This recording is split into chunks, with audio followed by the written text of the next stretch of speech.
Sounding good. Good to go whenever you're ready. Just tell me when we're live, bro. We're live, bro. Nice. There it is. Episode 9000. I'm just impressed we've made it this far. Yeah, no doubt. Fake number. No big deal. Well, So I wanted to do this thing real quick. Yep. It's only Cyan Dithis, by the way. Mr. Dithis. But That is a Mr. Dith. I want to Dr. do this thing Dithis real to quick. Oh, have you upgraded yourself? I mean, I guess we can accept it since it's fake anyways. Yep. So I just wanted to go through some things that we had all posted in the last week in the first couple minutes, just real quick. Okay. So, I don't know if you saw, but I posted this thing today. The title of the article was "Wasp Spray Used as Meth Alternative Has Caused at Least 3 Fatal Overdoses," West Virginia police say. Yeah. So, that's very, I feel, on point for West Virginia. But yeah, that was just wild when I came across that headline. That's on point for West Virginia. I feel like that is. Well. So what if I told you that if you had a lot of small towns that base their economy solely on one thing, what if I told you we just ripped that one thing away? What did you think would happen to those towns? There you go. People start huffing wasp spray. People start. You know? Now, it gets tough. Yeah. I mean, this is just a side comment, but it's news to me that wasp spray is a legitimate alternative to meth. That was news to me too. That's what caught my eye the most. Yeah. I was like, what? It's crazy. But yeah, maybe a lot of these old coal mines are being used to build meth labs or wasp spray labs. Who knows? So good stuff. Well, so did you bring this up because it relates to? No, just because that headline is wild. That is a wild headline. That's it. That's literally it. God, imagine. Okay, this other thing I post. Oh, go ahead. Just imagine that being the thing that ends your life is overdosing on wasp. That's crazy. That's a very no disrespect, obviously. No, but that's... obviously not. I'm saying the but... place that you have to be in for that to be correct. Reality is like desperate to say the least. Right. That's rough. And look, as much as the person has responsibility for their choices, there's also a counter, hey, the environment shapes you in a lot of ways too. So there's choices that we make for sure, but there's also environments that we're just in. And it's a tough place to be, man. Well, meth is also a particularly addictive type of drug. Sure. So. But also, I mean, if you have a society that's chock full of opportunity and equality for that opportunity, then stuff like this doesn't happen as much. Mm-hmm. So. Yeah, well, unemployment levels around these. That's why I referenced coal and right, exactly, and how they got a lot of stuff just ripped out from underneath them. Okay, moving on. There was another thing I posted. Yep. That was wild.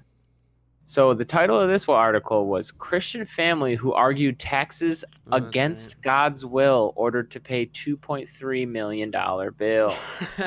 So, dude. Yeah. Can you imagine this family in court? This was in Australia, to be fair. It was not United States. But still. Can you imagine this family in court? I'm going to assume they did not hire a lawyer. Because if they hired someone who actually had experience in this profession, they would tell them this isn't going to work.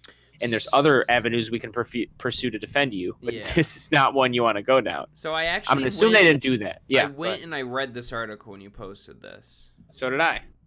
They represented themselves in court. So they didn't have any lawyers. So I'm with you there. Because if they brought this to any self-respecting lawyer, then they definitely would have been like, you're out of your goddamn mind. Now, obviously, they didn't really have a choice. Right. Like, they're being pursued. There's a case against them being pursued. Yeah. But, man... And it was it's your when you read the article, you obviously can tell it's your typical they just didn't pay for a while, then the government was like, what the fuck are you doing? Came after them. Well, apparently they were explicit about how taxes were against God's will, and they just refused to file taxes. And it's and they're not poor. Like, Jesus. No, yeah. Well, if you have to pay $2.3 million, like, if I remember correctly, they like skipped out on about $700,000 in taxes, which means you're making a good amount of money. Oh, you're making a chunk. By that guy in the picture, though. But the judge that presided over this case, like, even approached it from a biblical perspective and was like, this isn't even in accordance with what the Bible says. No, it's not. In fact, explicitly in one passage in the Bible, I'm pretty sure it said, render upon Caesar what is Caesar's, and render upon God what is God, or something like that, where essentially Jesus was making the argument that, like, hey, you should pay your taxes. People are in power for a reason. Yeah. Which I don't entirely agree with, but, like, the fact that they were even wrong on a biblical perspective, do you think they're genuine, like, sincere in their belief? And I was about to say that. That's why when I read shit like this, these people just want to keep their money, okay? They're just scummy people who wrap themselves in these religious arguments. And to be fair, like, they are, when you read the article, and even if you just look at the picture, you can tell, like, there's some weird, like, level of, like, pretty religious. But still, that doesn't mean like somewhere inside they're not just like doing this to just keep their money. Like, they just don't want to give up their money. Like, it's just like every other person. All right. And they're wrapping themselves in some crap. All right. And the last thing I want to talk about before we move on. Oh, go ahead. Well, I was just going to say, the question is, and let's bring this into like the United States, because we've had a lot of conversations sort of similarly around other things with this. What if the Bible actually said that you shouldn't pay taxes, right? You shouldn't pay to an institution outside of God or whatever, some bullshit like that. Would that then be protected under religious liberty? No, because as a society, you would have to come to the crossroads of, we either let this be religious liberty, or we like create something that encompasses everybody and is cohesive. Do you know what I'm saying? Like, I'm going to use an example of the defense budget.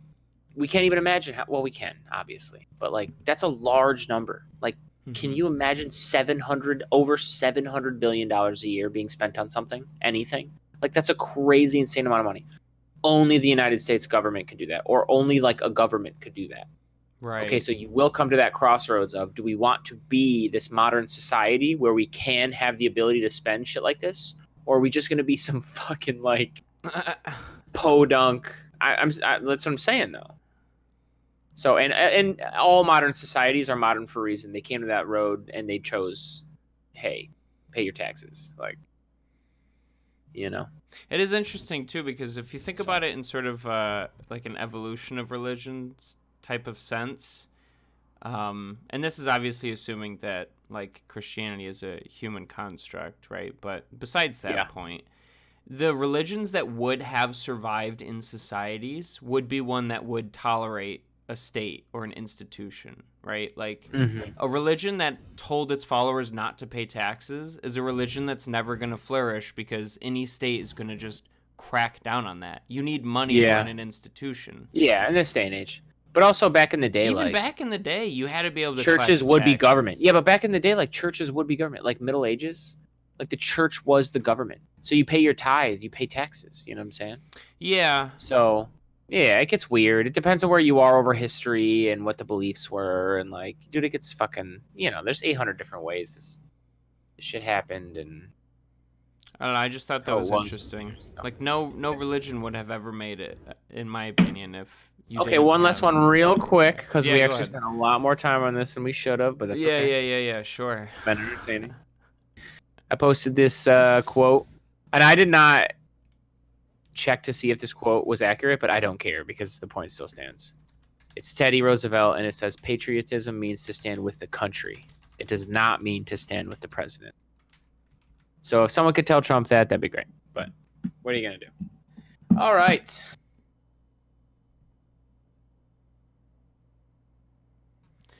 So I think I told you economics is broken first. Is that acceptable to you? Yeah, I feel like that might be the bigger one. So I didn't know if you wanted to do like. Yeah, let's start with that one. I mean, it's fine with me, either way. So, the missing bro that makes it 2 bro right now instead of 3 bro, sent us 2 articles that were very interesting. That were very interesting this week. So this first one, economics is broken. A former economic advisor to Bill Clinton and Barack Obama argues that the field should be focusing on maximizing people's happiness and fulfillment. Liberal. So I just... Okay. God. You just cut down at what I was going to say so hardcore.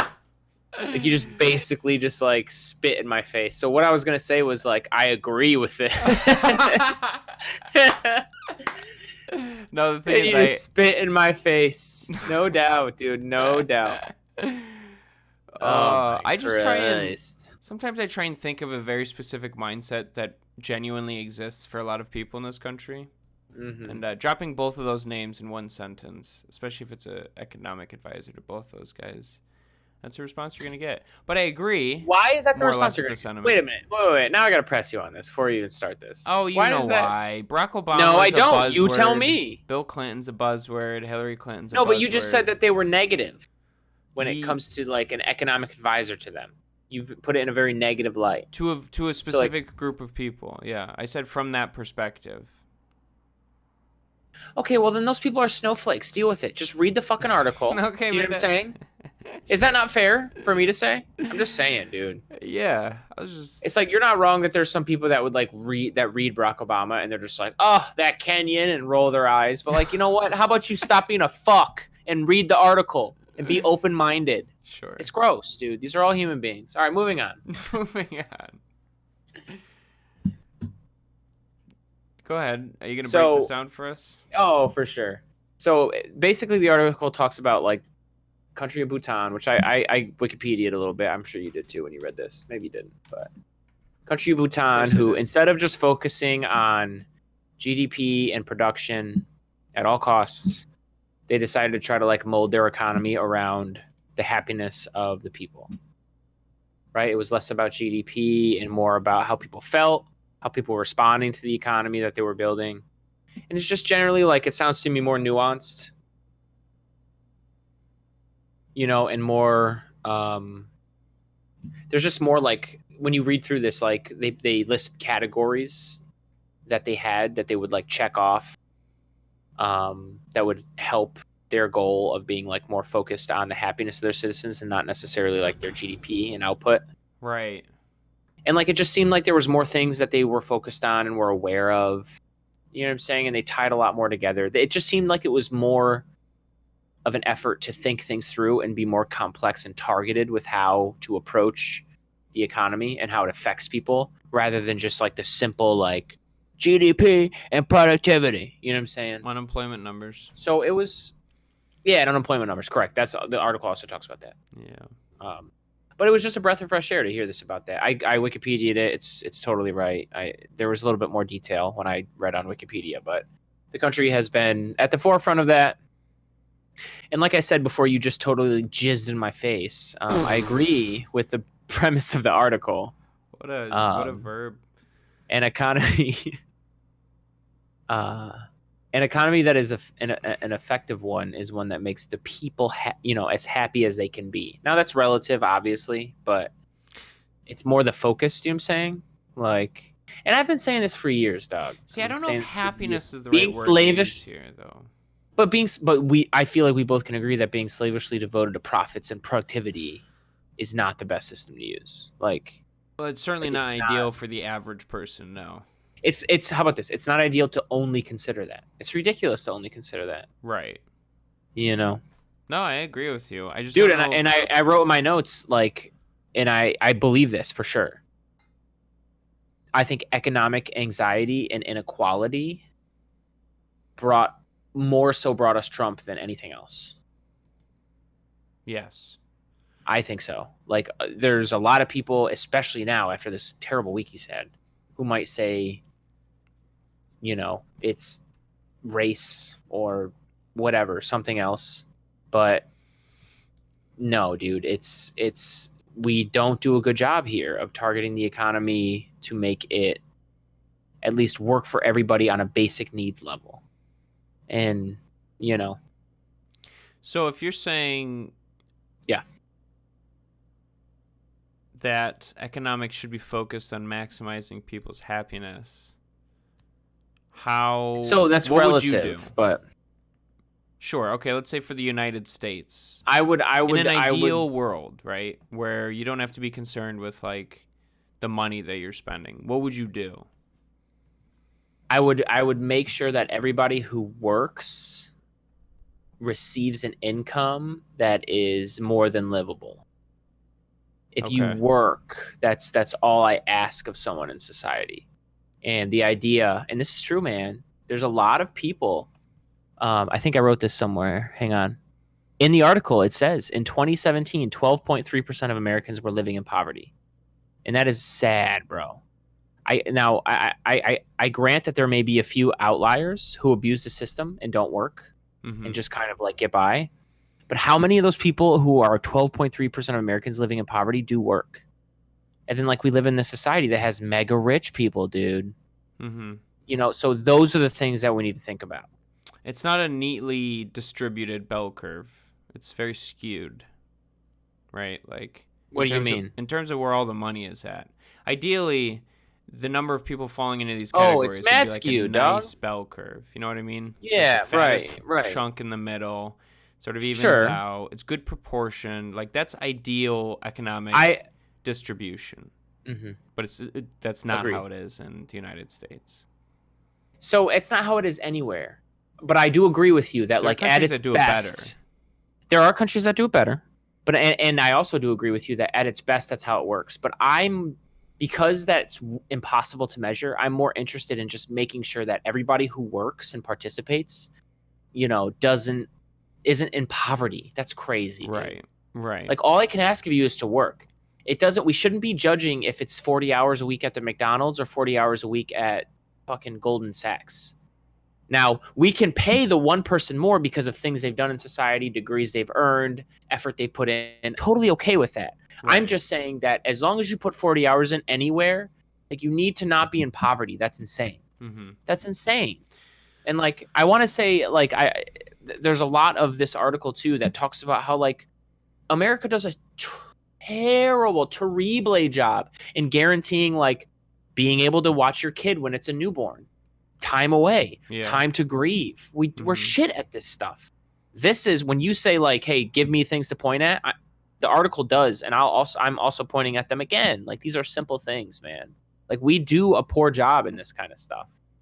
We do.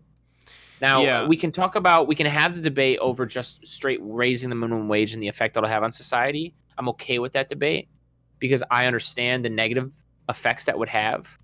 But like that shouldn't hold us back from still digging deeper to find a solution. Like, okay, maybe just raising the minimum wage to $15 would also have negative backlash. Well, then why would it have negative backlash? How can we mitigate that? How can we get there is what we need to do. Yeah, I mean, I'm still very much of the opinion, if things don't go tits up, that, I mean, more or less, we're going to have some sort of UBI system in the future. That'll just meet a minimum standard of living. You'll probably you'll be asked to still do things, of course, but a lot of the jobs we work with technology every day. Yeah, it's just gonna eliminate so much.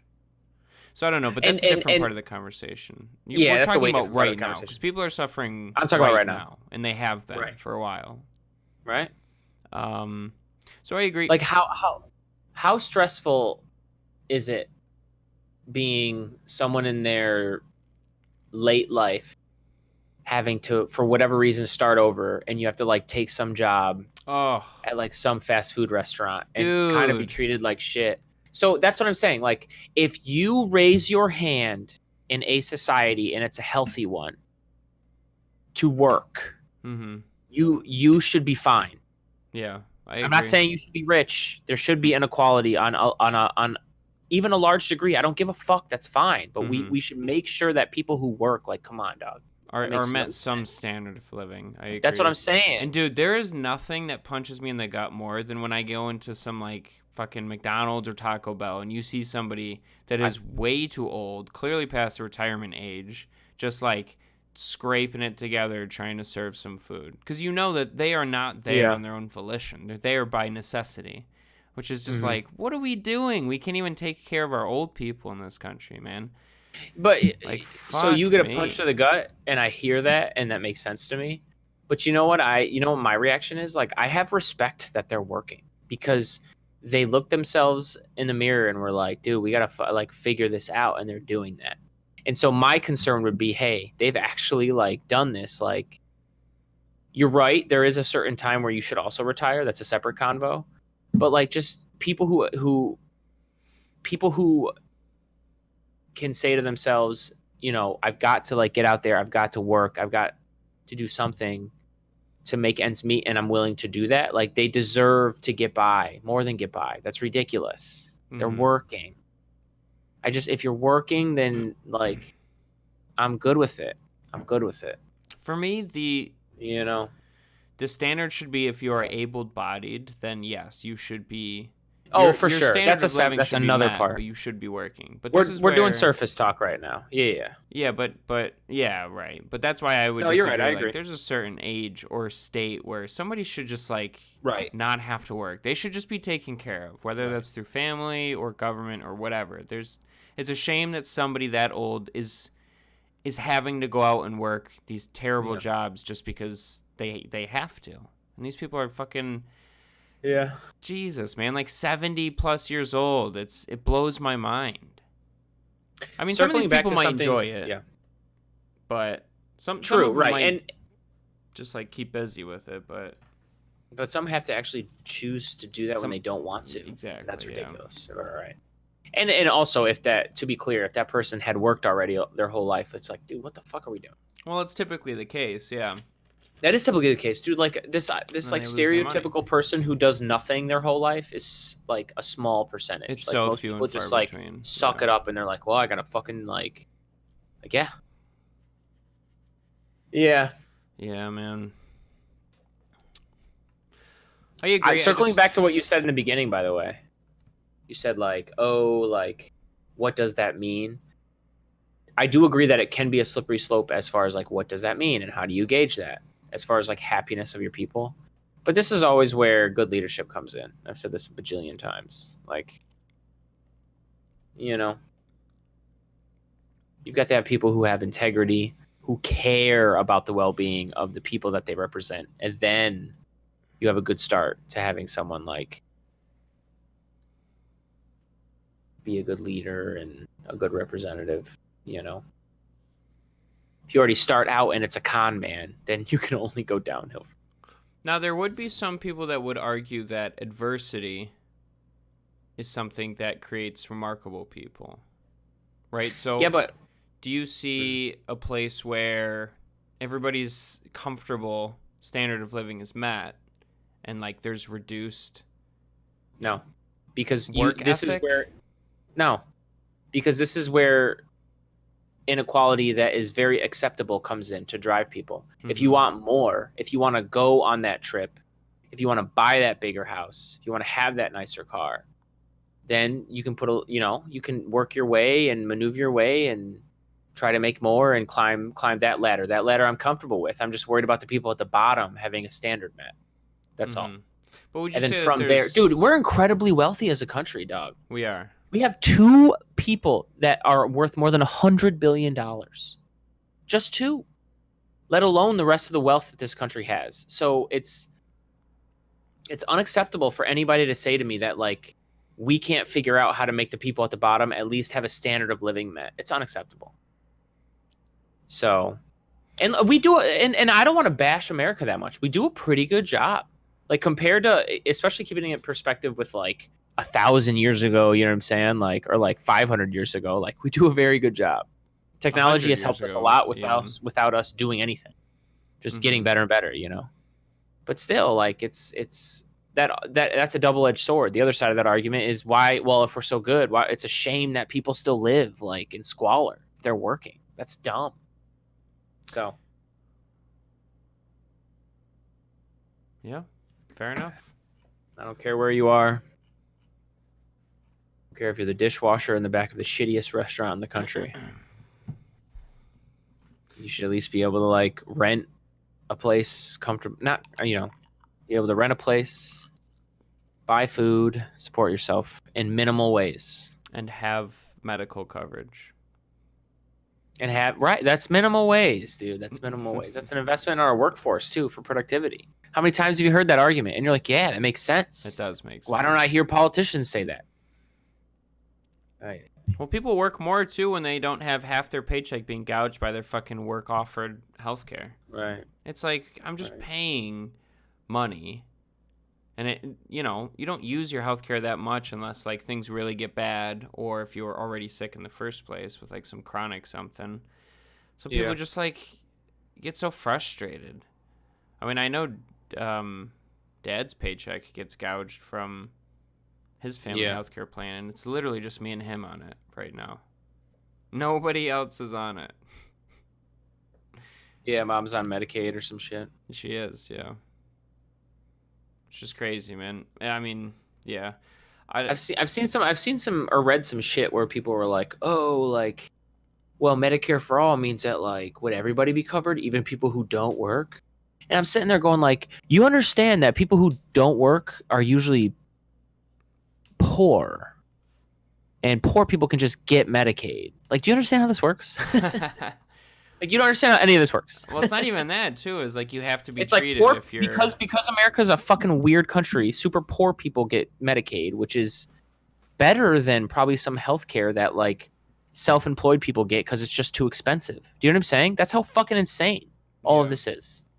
It is insane. It's just dumb. Well, so besides the fact that just, like, this insurance pool will work better if we're all in the same insurance pool, we're not talking about we're not talking about making hospitals public. You're talking about just making healthcare public. So it works way better if we're all in the same pool because the government can better negotiate with private systems. So, but it's not even besides that. It's this idea that Medicare for all, or like just like ensuring that everybody has access to some form of basic healthcare, is a handout. That infuriates me. It's like, what is? I don't understand how that could be viewed as a handout. I'm getting pretty tired of the attack articles that I read because I keep my pulse everywhere, or my finger on the pulse everywhere. Keep my finger on the pulse everywhere. I'm getting tired of these attack articles on it that are like, oh, you can't even have private health care. It's like, nobody said that. Like, if you're uber wealthy and you want to have extra care on top, like, that's fine. Like, nobody said that. Supplemental care. Nobody said like this is like gonna cover like your boob job. Like, no, this is gonna cover basic healthcare that like at this point should be a human right, I believe. Now that can be debatable, and that's fine. I'll have that debate with anybody, but that's what I believe. It's like, now Bernie, dude, to be fair, especially when it comes to children, dude, the Trump card. Oh yeah, I feel like in a lot of these debates like this, especially healthcare, it's like, dude, a child shouldn't be checked every year. Oh well, a child should. All right, well, what if the child doesn't choose to be born into a situation? You know what I'm saying? Right. So, yeah, that's. What are you gonna say? Because like the argument there is, well, if you want healthcare, you should have to work for it. It's like a child doesn't have a choice whether or not it's provided with healthcare. That's up to the parent. And let's say that the parent's like a piece of shit and willingly doesn't invest in health insurance just because they don't. I don't know, whatever. Even if they're a terrible person, like that doesn't mean that the child deserves to not have access to healthcare as a result. Like, that's insane. Most people agree with that, though. I would say so. I think that's the one thing you could probably pass very easily, is just like universal healthcare for anyone under 18 or maybe 16. I don't know. That would be so easy. Well, I feel like it seems in this day and age it needs to be non-Republicans who would make that pass. Just saying, because like Republicans wouldn't even pass CHIP like a year ago or so. Yeah, well, they did eventually. To be fair, I mean, Joe Biden's still leading the field, and he's still not for anything like Medicare for all. He wants to extend Obamacare. So he wants to like, it's weird. Obamacare, He wants to like go. So like Obamacare was like a lot of people would say is the middle ground between like it's what shit we had and like Medicare for all. No, it's okay. Stop. It's not shit. It's done a lot of good for a lot of people. You never seen these videos where people are like, it saved my life. I didn't have health insurance, blah, blah, blah. Yeah, it's done a lot of good for a lot of people. So it's not still shit. Enables the private Is it as good as it could do? It is not. You are correct in that regard. Yeah. So a lot of people said it went in between what we had and like a Medicare for all system. Biden wants to go from like where Obamacare is to like in between that and a Medicare for all. So like even closer, but it's like still option. Like, yes, he wants it to be so that, but that'll drive the cost of that public option up because there's less people in it.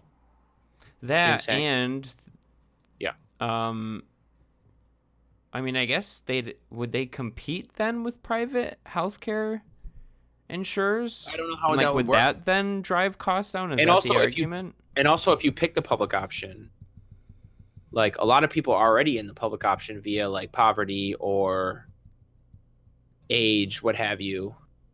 Are you straight up just paying your whole cost, and what does that look like? Because like obviously if you get Medicare, you're not paying it, you just get it because you paid it your whole life. You know what I'm saying?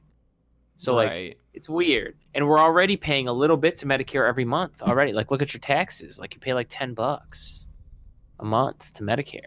So like, the thing that worries me though is if they try and split the middle again, instead of just like going all in on Medicare for all. No, I'm with you. If it doesn't work out, then that gives opponents to that so much room to work with, especially in terms of voters. I agree. So if you're going to do private, do all private. If you're going to do public health insurance, go all in. Like it doesn't make sense to split the divide. You can't really see what's working and not working then at that point. And then everybody likes to point fingers that like because it was split the middle, that other side was what fucked it all up. It's like agree, but what I feel like what you're leaving out so frustrating is the fact that we'll talk about common sense and we have integrity to talk about what we actually think and what we do and what makes sense. Politicians are trying to get elected. So I think that a lot of Biden's image is to not be like there's lanes to the Democratic primary. These guys know this. They're not stupid. I don't think Bernie cares. I think Bernie actually does strike me as someone who obviously he does play political games. He has to. He's a politician. Mm-hmm. If any of us were, we would be similar to Bernie in the fact that like we still would have to sometimes, but for the most part, like I feel from him like a lot of integrity and like whatever. Yeah. But I do know, but like people are aware of lanes and like, well, if they're already occupying the centrist lane, you know what I'm saying? Like there's not a lot of votes, blah, blah, blah. Mm-hmm. Like Kamala Harris came after Joe Biden in the first debates. Did you see that? Did you read about that? Hear anything about that? I did see that, yeah. Why did she do it? Because the specific thing she brought up was to hopefully highlight the fact that she's the only black woman in the race and that black people should vote for her. Mm-hmm. You know what I'm saying? Yeah, I don't blame. Nobody blames. Chess moves. Yeah, it's so. I feel like that's why a lot of shit happens. Yeah, so I mean, unfortunately. But you're right. I'm with you, man. Just either do Medicare for all, or how about this? Just if you're not going to do that, then go all the way in the other direction, and let's see what happens. And what I mean by that is just open everything up, have strong antitrust laws in the private insurance market and like the healthcare market in general, and just let competition run buck fucking wild. Do that then. That's fine. But none of this like fucking we have like 4 health insurance companies who don't have that much competition. I know. Fuck you. We literally have the worst of both sides. But here's the problem and why I think we both agree with Medicare for all. Healthcare is expensive. Mm-hmm. If you have a whole bunch of smaller companies, can they even afford to run? Like the bigger the pool, the better. That's why this gets really complicated. Yeah.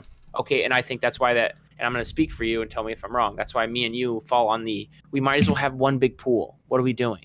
Yeah. Well, insurance literally just works better that way.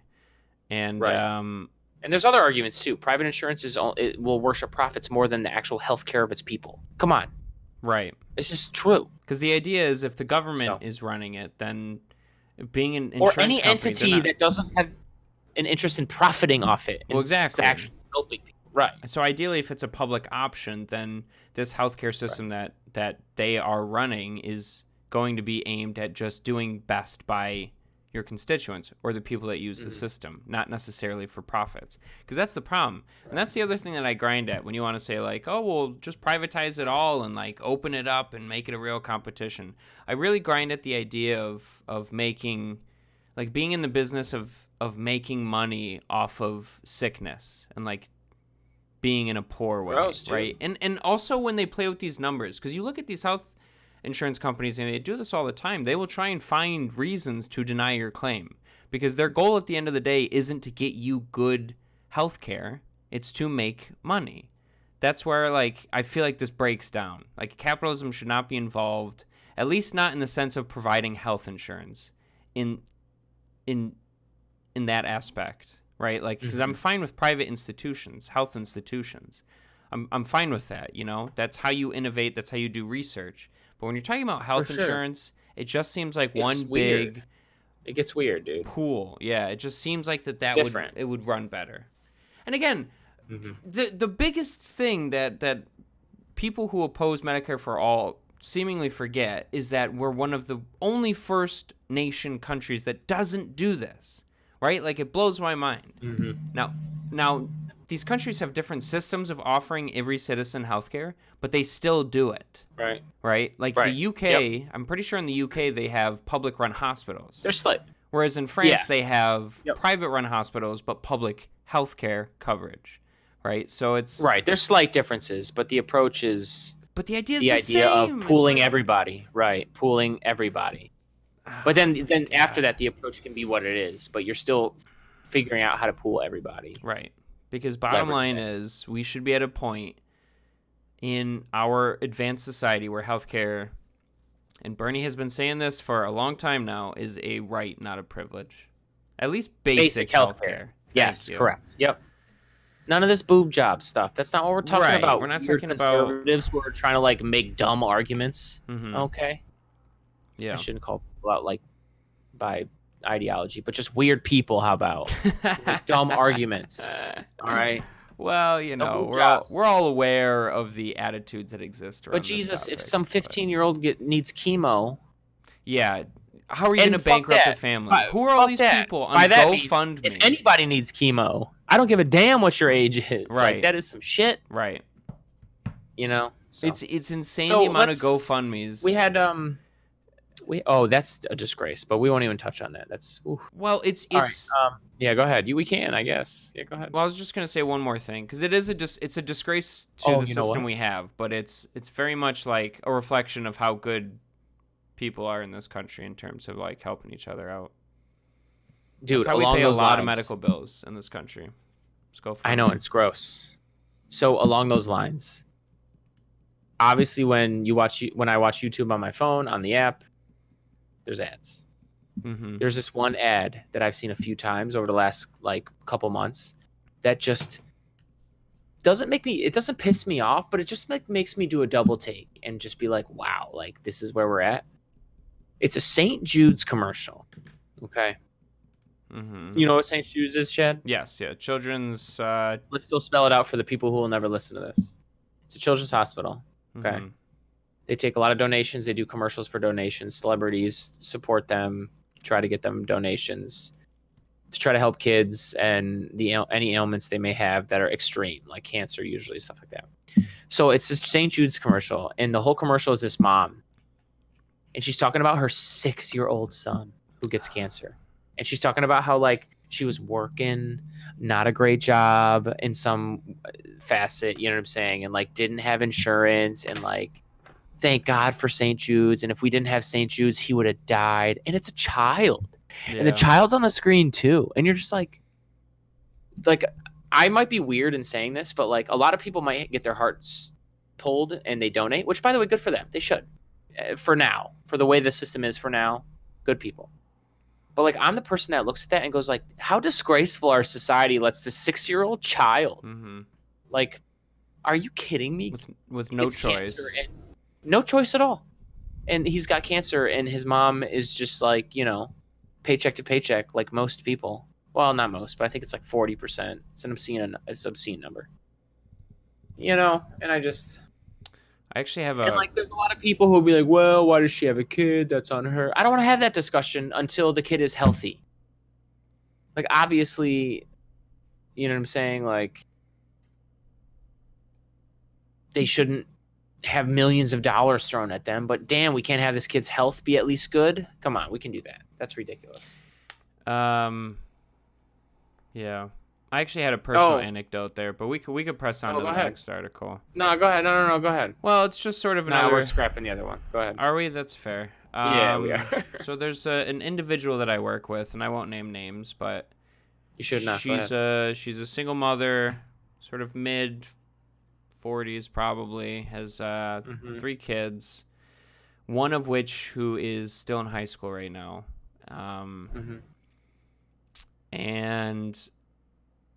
I work a seasonal job, so, I worked with her last year, expecting to see her again this year, didn't see her at all. I was like, oh, that's weird. And I come to find out that her 16-year-old son had this undiagnosed heart condition. His heart completely fails on him. He, flatlines 3 times on the way to the hospital in the ambulance, and then they finally get him up and resuscitated. He's on the transplant list for 6 weeks for a new heart. He finally gets it. They have to go to this special hospital in New York City, so they're making trips all the time. And again, this is a single mom, right? And she's working full-time already. The job that I work with her is a second job that she takes on in the summer, right? So she has a primary full-time job. And they're not helping her out at all. And she's making all these trips to New York City on the weekend. She's just it's just bankrupting her. It's absolutely slowly bankrupting her. And it's what choice do you have? What choice do you have? Disgraceful. Do you choose to just let your child die for your financial security? That's ridiculous. It's insane. That stuff infuriates me. And she's not going to let that happen. She's obviously just going to take on whatever debt she has to. She doesn't give a fuck. And she's a wonderful good lady. Wonderful lady. Absolutely. You know what stood out to me? The biggest thing in that story? And once again, I'm a weird person. Weird things stand out to me. It was in the beginning when you said undiagnosed heart condition. I wonder why it's undiagnosed. Is it because he didn't have as much maybe insurance as he should have and didn't have checkups over the years? It could be. I'm not saying it is. It could be. Yeah, I but can't once again, much on that. Preventative healthcare is much cheaper than reactive healthcare. It's not fucking hard to understand. Yeah. If you catch a weird heart thing before, there are plenty of heart things you can have that are simple procedures to fix it early, as opposed to one heart fails and this whole fucking thing blows up in a shitstorm. And it just absolutely upends somebody's life. It's just absolutely ridiculous. Yeah. No, that's also another thing in terms of the positive for a Medicare for all. When you can actually do preventative care, healthcare gets cheaper. And also, another thing that doesn't really get talked about, but I feel like if the government gets involved in Medicare for all business, we should start incentivizing people to live healthier lifestyles. We're not 100%. Known as Americans 100%. To live very healthy lifestyles. Dude, I am a liberal who is in favor of big consumer taxes on things that... So if we have a Medicare for all system, okay, we need to tax a few cents more things that are unhealthy. Right. For sure. Not a crazy as a tax. Deterrent. No, like a dime or something. Right. Because also you can raise an obscene amount of money from that. Yeah, you can, especially if it's cheeseburgers in this country. Here's the thing, though. To be fair, you should, because if it's unhealthy, these people are going to turn around and use the healthcare system. And me and you, it sounds like, correct me if I'm wrong, me and you don't have a problem with that. You're just going to have to pay a tax to make poor decisions. By the way, me and you don't eat healthy every day. We're not fucking weird, No. I would be paying the tax as well, yeah. And I have no problem with that. I want to be clear about that. So real quick, this has been a great record, but we've been going on for a while, and I want to do one last thing here. So I posted in the chat below, Chad, in the Discord, a tweet that I put out this week. Oh yes, I still tweet on the Unified account. You damn well better fucking know it. I had it pulled up a second ago. And if you ever feel like swinging by there to see what I tweet, go ahead. I pretty much do it every day. Check out App Party Unified. So here's your plug. No, I'm talking to you. Nobody's gonna listen to this. I'm saying I'm plugging your shit, Okay, nobody's gonna listen to this. All right, anyway. All right, but I appreciate you, no doubt. You're thinking about me. Okay, so yeah, there's at least one article a day I go and on Reddit/news. And read something that's dude, what the fuck? Something that usually the media is not talking about, something that's just so trash and that's actually bad. It should get covered more. but it never does. And it's always on stuff like The Guardian where they do deep dives, of course. But like nobody else is talking about this. So like there was this like I can't remember what it was. Maybe it was a study or something. I read this, but I can't remember. Where it was like drug makers flooded U.S. with billions of opioid pills as the epidemic surged. You know what I'm saying? It was just like they kept going. The epidemic got bad and they kept going. And of course, the first thing I would think, I don't know what you would think or anybody else, but the first thing I think is like, obviously, like the epidemic happened because they kept going. So they would just keep going. Yeah, I wrote, unsurprising, our society values profits over human beings constantly. Instead of prioritizing the profit, how about we prioritize the health of Americans? While we're on the subject, let's do this with the whole damn healthcare system.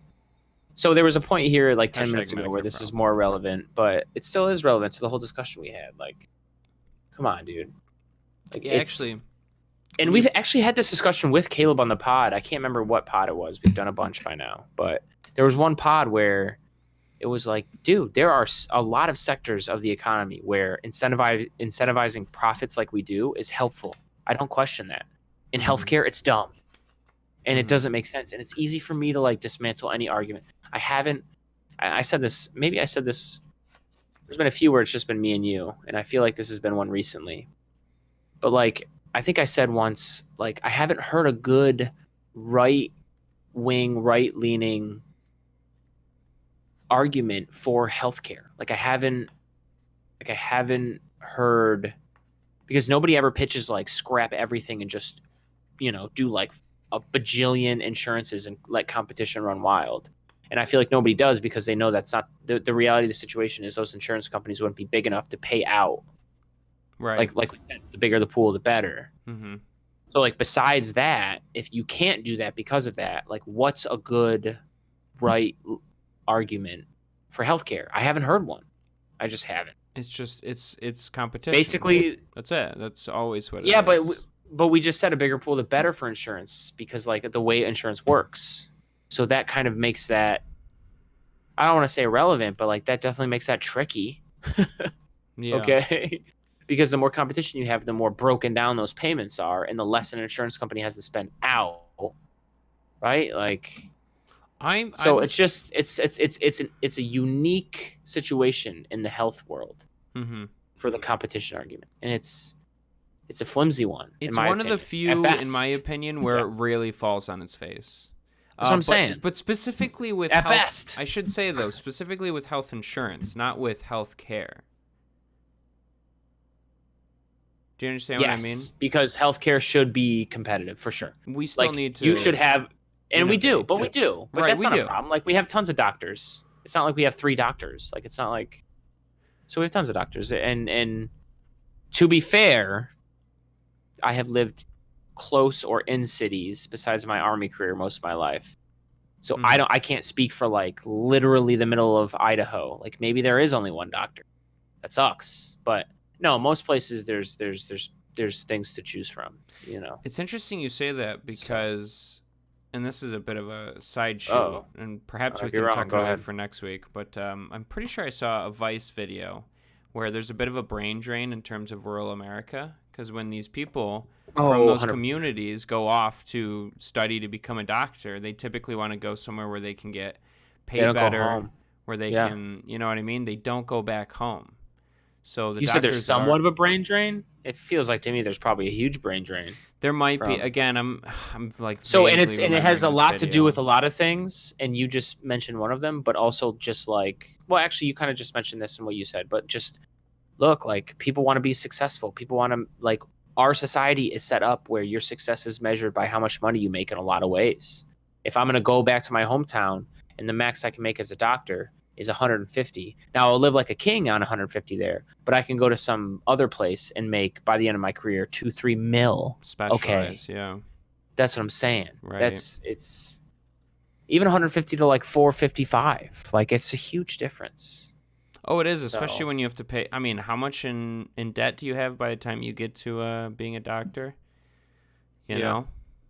And it's in the modern world, we got to take this in consideration too. The modern world allows travel and connectivity to be so easy.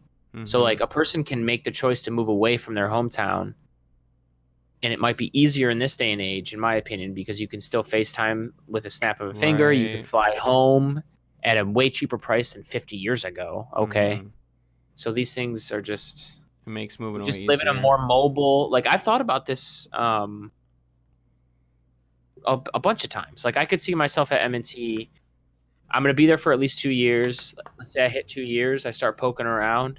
Dude, if I find some great job that pays wonderful and I'm not dating anybody and there's nothing still holding me here, like let's say some fucking place in Seattle is like, dude, we'll like, hey, we're gonna pay you X amount of money. Like, it's a good amount of money. You know what I'm saying? I would absolutely consider that. No question. No, dude, even if it was Tulsa, Oklahoma, I don't give a fuck.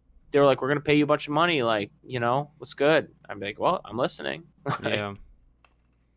So it's different, and things change real fast these days, and so the brain drain is real, I'm sure, because you can still stay connected pretty well and still go get your money.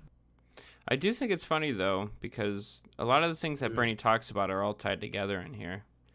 Because like specifically when you talk about doctors, right? You're talking about Medicare for all because the system's like broken. Mm-hmm. But you're also talking about like being able to pay doctors and not discouraging people from pursuing being a doctor because it's so damn expensive to become a doctor. So along comes this free college. And then when you talk about actually passing Medicare for all instead of some half-assed middle of the lane, you kind of have to deal with all of the money that's in politics that's pulling it every which way instead of like a genuine commitment, which is like his whole money in politics bet. You know, I don't know. He does a really good job on just like capitalizing on genuinely the biggest problems facing us right now. Are you still set on Bernie for 2020? Or are you 100%? Are you? Listen, I checked my registration today. Today, and I'm still an independent. And this is the second time I've tried to change it to being a Democrat. And I'm like, okay, New York State, I'm starting to get real fucking frustrated with you. Really? Like, who do I gotta call? Yeah, man. I don't know what it is. I mean, I try to do it online every time, and if it doesn't work this time, you have until like October, to be able to vote in the primary next year. So if it doesn't change by the beginning of August, I'll check it again, and I'm gonna be like, listen, I'm gonna go to someone's. I don't know where probably the DMV. I don't know. I'm gonna go. It's DMV probably. Don't care. I'll go and sit there for hours. I will use PTO to make sure I can vote for Bernie. I don't care. It's interesting you say that because I made my switch online, so maybe I should double check that I'm actually... Double check, dude. It's nuts. It pisses me off. Yeah, I'd be really frustrated if that was the case, if I couldn't vote in the primary. Yeah, dude. Straight dumb. I know that... Honestly, Bernie probably isn't going to win, for sure. Like, not for sure, but the favorite is Biden. But there's a lot of time. You're right. He's in the thick of it. There's, in my opinion, in the last few days, too, it's narrowed to 4. Who are the 4? Sanders, Buttigieg just got dropped. Because there's been some polls where he is low. Really? Like super low. Oh, he was polling at like consistent 10, 11, 12, 13, which is big in this big a field for a while. But there's some polls I'm seeing where he's like tied with Cory Booker at like 4%, and they're like tied for 5th behind the 4 strong powers right now, which is Biden, and then in second, tied for second now because Warren's surging is like Sanders Warren. They're tied. Yeah, and then third, close third is Harris. That doesn't surprise me. There's a lot of time left, but we'll see. I'm almost inclined to say that Harris has a good chance at... Agreed. And I don't like Harris. If you asked me who... I would encourage you to go to her website. There's a lot that I feel like you wouldn't hate. Just encourage you to do that. There might be some things you still might hate, to be fair. She's corporate. But she is on board with Medicare for all. Now, my boy... hang on. My boy Secular Talk posted a video today where she did an interview. And this is why I love following people like this, because they watch all the shit, and then they like, when I know that I like their opinion, I can just like, hey, this was important. Like, I watched a whole bunch of this crap, and I picked out the one important thing. So I guess Kamala Harris did an interview the other day, and her answer on Medicare for All was... trash. wishy-washy, bro. Yeah. So she says it, but I worry that I won't like her either because like when she gets in power, she's just gonna like. Right. Yeah, exactly. This is the problem, man. These guys, they're playing who do I game. trust exactly. to implement this? I trust Sanders, and I trust Warren. I do too. She seems very like courage of her conviction, like what she believes. She seems genuine to me. Yeah. Not as much as Bernie. Sorry, Elizabeth. Not as much. You gotta stop with this weird Native American shit. Who do you? she's dropped that a while ago. No, I know, but she should have never done it. Is what I should have said. I said that wrong. Go ahead. Who do you think genuinely has the best chance at beating Trump, though? Because it might actually be Biden. I have to go with polling because that's my bread and butter. It's what brought me into politics. I still check polls every day. It's got to be Biden just because of the polls, man. And a couple months ago, before Warren surged a little bit, it was Biden and Bernie. They were both polling to trounce Trump. But ever since Warren surged a little bit, it's weird. The general election polling has like pulled Sanders down a couple points, which is weird because like if it's just Sanders Trump, right? But you switch from Sanders Warren, but it did. So like Biden still has a solid like 10-point lead in the polls. Bernie probably has like anywhere 6 to 7. Warren's at 6 to 7 now too, and then Harris is at like 4, and then everybody else loses in the general election poll. But it's still early. It's still mad early. That's the other thing. These mean nothing. These straight up mean nothing. Yeah, no, I know. Herman Cain. Herman Cain was leading the Republican polling September of this year, quote unquote, as if this was 2012. So 2011, September of 2011. So September of 2019, comparable. Do you know what I'm saying by that? Mm-hmm. Herman Cain was leading. Okay, so that's 2 months from now. That in 2011, Herman Cain, if you remember who that was. I do. Was leading the fucking... Okay, so it means nothing. There's that Colbert bit where he does the smile that Herman Cain does. Oh my God, that's one of the best bits ever. And he does it for 15 seconds, so good. Bro. Oh, it's great. I gotta watch that before I fucking hit the hay. All right, let's cut this. We can keep bullshitting after, but yeah, no, I should. All, folks. I should probably go to sleep too, but yeah. Just press on broadcast. Hey, see you next time for episode 9001. Nice, dude. Nice. I hope you got that in there. You didn't cut it, did you? Oh.